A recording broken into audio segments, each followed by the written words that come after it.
Shalom Bapak Ibu yang dikasihi dalam nama Tuhan Yesus. Hari ini kita bertemu lagi dan kita akan sama-sama belajar kebenaran firman Tuhan yang diambil dari 2 Tawarikh pasal yang ke-7 ayat 11 sampai ke-22. Perikop ini mengisahkan pengalaman Raja Salomo yang luar biasa. Allah berkenan kepada Salomo. Allah sangat berkenan kepada kerja keras Salomo dalam membangun bait suci. Nah, lalu bagaimana dengan kita? Apakah kita sudah berkenan? Apakah Allah berkenan dengan kehidupan kita?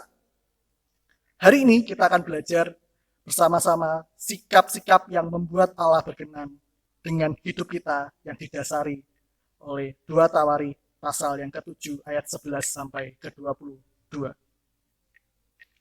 Nah, Bapak Ibu semuanya, Allah berkenan pada Salomo. Apa yang diperbuatnya berhasil dalam membangun bait suci, juga dalam membangun rumahnya. Salomo, seperti kita tahu dalam 2 Tawarikh pasal yang pertama, Salomo meminta sebuah karunia hikmat dan pengertian.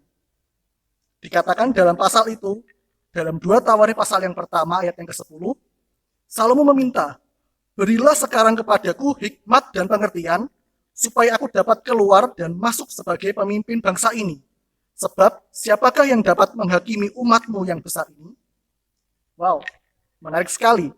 Seorang raja ketika meminta sesuatu, mungkin saja meminta pasukan yang kuat, benteng yang kokoh, tak tertandingi, keadaan politik yang stabil, dan keadaan ekonomi yang stabil juga, tetapi Salomo meminta untuk Tuhan mengubahkan dirinya. Bapak Ibu pasti pernah mendengar sebuah kutipan dari seorang tokoh yang berkata, "Kemarin saya pintar, jadi saya ingin mengubah dunia. Hari ini saya bijaksana, jadi saya mengubah diri saya sendiri." Mungkin nampaknya terinspirasi dari Raja Salomo, tokoh ini. Nah, satu kata yang menarik dalam ayat 11 dalam 2 Tawarikh pasal yang ke-7. Saya akan bacakan satu ayat ini.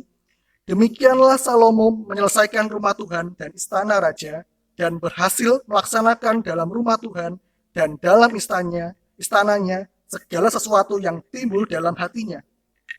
Kata hati dalam arti lain menunjuk kepada batin manusia, pada pikiran, pada pengertian. Dan jika kita kembali kepada hal yang diminta Salomo, kita akan memberikan sebuah jawaban, yaitu hikmat dan pengertian.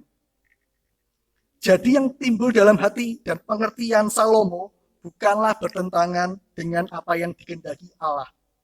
Salomo mempunyai hikmat dan pengertian yang berasal dari Allah. Salomo meminta hikmat, pengertian, dan Allah memberikannya.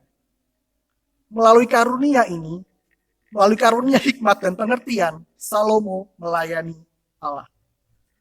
Dengan karunia hikmat dan pengertian, dia memakainya untuk melayani Tuhan.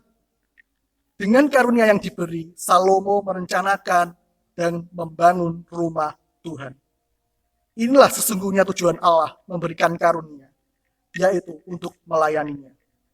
Dalam poin yang pertama ini, sikap-sikap yang berkenan, yang Allah berkenan kepada kita, yang pertama adalah bersedia melayaninya. Kita bisa melihat dalam teks ini bahwa Allah berkenan kepada rumahnya yang dibangun oleh Salomo. Allah berkenan kepada orang yang bersedia melayaninya sesuai dengan karunia yang diberikan oleh Roh Kudus. Dalam poin pertama ini, yang bisa kita kerjakan tentunya adalah memakai karunia yang Tuhan sudah berikan kepada kita. Kita kembalikan untuk hormat dan kemuliaan nama Tuhan. Seperti Salomo yang memakai karunia hikmat dan pengertian yang berasal dari Allah untuk membangun bait suci, Allah berkenan kepada apa yang dilakukan oleh Salomo. Jadi, sudah tahukah karunia Bapak Ibu Saudara sekalian? Pakailah untuk kemuliaan nama Tuhan. Bapak Ibu yang dikasihi Tuhan, setelah kita diingatkan akan kesediaan kita untuk melayaninya, maka dalam poin yang kedua ini, sikap kedua supaya Allah berkenan kepada kita adalah sikap yang mengakui kebesaran nama Tuhan. Sikap mengakui kebesaran nama Tuhan. Kita bisa melihatnya dalam ayat yang ke-13 sampai ke-16 dalam 2 Tawarikh pasal yang ke-7 ini. Tetapi kita akan fokus dalam ayat yang ke-14 dan dikatakan bahwa "Dan umatku yang atasnya namaku disebut merendahkan diri, berdoa dan mencari wajahku, lalu berbalik dari jalan-jalannya yang jahat, maka aku akan mendengar dari surga dan mengampuni dosa mereka, serta memulihkan negeri mereka. Ketika kita mengakui kebesaran Allah, itu menandakan bahwa kita sepenuhnya berserah, sepenuhnya percaya, dan sepenuhnya bergantung kepadanya. Tidak ada yang lain, hanya dalam Allah saja. Allah berkenan pada umatnya yang hanya mengakui namanya, bukan kepada yang lain. Mengakui kebesarannya dan mengakui bahwa dia adalah satu-satunya Allah yang layak untuk disembah.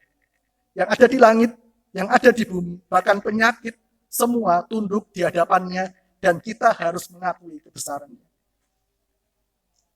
Bapak, Ibu, dan saudara-saudara sekalian, kalimat dan umatku yang atas namaku disebut, menjadi sebuah bentuk pengakuan hubungan kita adalah umat Allah dan Allah adalah pemilik kita. Kata disebut berarti juga dipanggil, diberitakan, dibacakan. Tetapi kata ini dalam bahasa Ibrani mengandung juga arti bertemu. Bertemu adanya sebuah kontak antara dua pihak. Tidak hanya salah satu. Dan ketika kita menyebut nama Allah dalam doa, sesungguhnya menandakan sebuah pertemuan. Mungkin Allah tidak terlihat, kita tidak bisa melihat Allah, tetapi ketika kita menyebut dan mengakui nama Allah dan memanggilnya, percayalah kita sudah bertemu dengan Allah. Dalam kitab Mazmur, kita akan banyak sekali melihat bagaimana pengakuan-pengakuan pemazmur mengenai kebesaran namanya. Pemazmur dengan indah sekali menggambarkan bagaimana Allah itu agung, menyanyikan puji-pujian baginya, dan mengakui kebesaran namanya. Tetapi kita akan melihat dalam sebuah ayat yang ditulis oleh Daud tentang kebesaran nama Allah dalam Mazmur 20, pasal 20 ayat yang ke-8. Orang ini memegahkan kereta dan orang itu memegahkan kuda, tetapi kita bermegah dalam nama Tuhan Allah kita. Daud mengakui kebesaran nama Allah jauh melebihi kekuatan manusia ciptaannya. Sesungguhnya tidak ada yang sebanding dengan Allah. Kuda yang kuat, kereta-kereta dan pasukan yang besar tidak dapat mengatasi Allah. Daud hanya bermegah dan dapat kekuatan hanya di dalam nama Tuhan Allah. Percayalah Bapak Ibu semuanya, ketika kita memanggil nama Allah, kita berseru padanya, kita bertemu dengan dia, dan tidak ada yang sebanding dengan dia. Dan Daud, bahkan Salomo juga mengakui kebesaran nama Allah. Seorang pendeta yang hebat dipanggil oleh Tuhan. Beberapa hari kemudian seorang jemaat datang ke rumahnya untuk menjenguk istrinya. Ketika berbincang-bincang, timbullah sebuah obrolan bagaimana pendeta ini berhasil dalam hidupnya. Apa yang dilakukan pendeta ini? Sehingga pendeta ini berhasil dalam pelayanannya. Pendeta ini memberkati banyak orang dan kehidupannya juga diberkati. Banyak orang menyukai dia. Lalu istrinya berdiri dan mengajak jemaat ini untuk ikut dengannya. Ikutlah aku. Ibu ini ikut. Dibawalah jemaat ini masuk ke dalam sebuah kamar yang kecil. Sebuah kamar yang ya tidak seberapa besar dan hanya ada penerangan yang remang-remang. Tetapi sekelilingnya, di tembok-temboknya ditulis banyak sekali nama orang. Banyak ditulis sekali nama gereja. Ditulis detail sekali siapa namanya, penyakitnya apa, pergumulannya apa. Dan di tempat inilah seorang pendeta itu mendapat kekuatan. Sehingga akhir hidupnya dia menjadi seorang pendeta yang hebat dan berhasil. Oleh karena dia selalu mencari dan selalu mengakui kebesaran nama Allah. Pendeta ini menghabiskan waktu-waktunya ketika istirahat datang ke kamar itu untuk mendoakan setiap orang-orang yang sedang kesusahan. Dan itulah yang membuat dia berhasil. Rahasia keberhasilan seorang pendeta ada dalam doanya. Rahasia keberhasilan seorang pendeta terletak dalam pengakuannya terhadap kebesaran nama Tuhan. Ingat poin yang kedua, jika Allah ingin berkenan kepada hidup kita, kita harus mengakui kebesaran namanya. Setelah kita sama-sama diingatkan mengenai sikap yang bersedia melayaninya dan mengakui kebesaran namanya, maka dalam poin yang ketiga ini kita belajar mengenai sikap menaati perintahnya. Siapa yang tidak senang bila seorang pemimpin, bila seorang atasan memiliki seorang bawahan yang taat, saya rasa semua pasti akan senang. Nah, Bapak Ibu semuanya, hal ini juga sama seperti apa yang akan dialami oleh umat-umat Allah. Allah akan suka dan senang dan berkenan kepada umatnya yang taat kepadanya. Ketika diperintah langsung dijalankan tanpa banyak tanya, dengan sepenuh hati juga, dengan senyum, dengan semangat. Siapa yang tidak suka bawaan seperti itu? Nah, Bapak Ibu, kita diingatkan sama-sama untuk menjadi taat dalam perintah Allah. Ayat yang ke-17, Allah berkata, mengenai engkau, jika engkau hidup di hadapanku sama seperti Daud ayahmu dan berbuat sesuai dengan yang segala yang kuperintahkan kepadamu, dan jika engkau tetap mengikuti segala ketetapan dan peraturanku. Dengan jelas Allah menginginkan Salomo tidak hanya seperti Daud, tetapi menjadi seorang yang taat, berbuat sesuai dengan segala yang kuperintahkan. Allah menginginkan sebuah ketaatan yang sempurna. Salomo sebagai anak Daud dituntut untuk hidup sama seperti Daud. Daud yang dahulu adalah seorang yang bahkan tidak dilihat oleh ayahnya sebagai seorang yang layak menjadi raja, tetapi Allah melihat hatinya. Allah tidak melihat paras perawakannya, tetapi Allah melihat hatinya. Dia dikatakan tulus hati. Dalam terjemahan firman Allah yang hidup, Salomo harus meneladani Daud dalam hal tulus hati dan hidup benar. Allah melihat hati seorang Daud. Dan ketika dalam perjalanan hidupnya ada naik turun, dan dalam kehidupan yang sulit, Daud tetap mencari Allah, dan Allah berkenan untuk menjawabnya. Dalam perjalanan hidup Daud, kita bisa melihat pernah berada dalam posisi di bawah, terhimpit, terjepit, tetapi kita bisa melihat bahwa Allah setia kepada orang yang mencarinya. 1 Samuel 23 ayat kedua berkata, dalam kondisi yang tidak baik, Daud mencari Allah. Daud bertanya, Allah menjawab.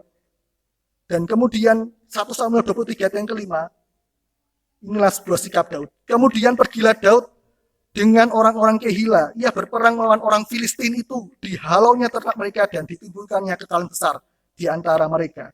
Demikianlah Daud menyelamatkan penduduk Kehila. Kita bisa melihat bagaimana ketaatan Daud, hidup benarnya Daud, dan Allah berkenan kepada Daud. Dalam perjalanan hidup Daud, kita bisa melihat Daud pernah berada dalam posisi yang di bawah. Kita posisi yang sulit, tetapi dia tetap berkenan pada Allah karena dia mencari Allah. Setelah kita diingatkan bersama-sama tentang ketiga poin tadi, bersedia melayaninya, mengaku kebesaran namanya, kita juga sama-sama diingatkan untuk menaati perintahnya.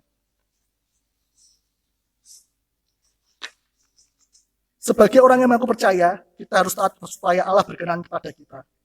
Roh Kudus yang ada di dalam hati kita, dialah yang harus kita dengarkan.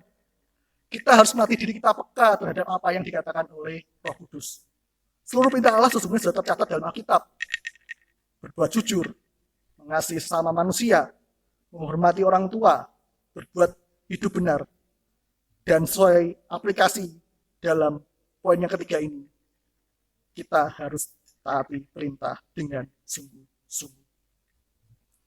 Sikap-sikap inilah yang mesti kita punya sebagai umat Allah, yaitu kita bersedia melayaninya, mengakui kebesaran namanya, dan menaati segala perintahnya. Sikap inilah yang membuat Allah berkenan kepada kita. Tidak ada yang lebih indah bila Allah berkenan kepada kita. Ya, tidak ada yang lebih indah daripada Allah berkenan kepada kita. Saya mengajak Bapak Ibu semua dan saudara-saudari berkomitmen untuk memiliki sikap ini. Kalian berjanji, Bapak Ibu berjanji dalam hati untuk mau diubahkan supaya Allah berkenan kepada Bapak Ibu dan juga saya. Seluruh jemaat, saya mendengar khotbah ini, mari mengevaluasi diri kita masing-masing. Apakah sikap-sikap kita sudah membuat Allah berkenan dalam hidup kita atau belum? Ingatlah supaya setia dalam pelayanan dan melayani Allah sebagai seorang hamba yang taat, sebagai kawan sekerja Allah yang sepenuh hati melayani. Mari kita berdoa. Terima kasih Tuhan Yesus untuk kesempatan. Pada hari ini kami boleh belajar tentang sikap-sikap yang berkenan kepadamu.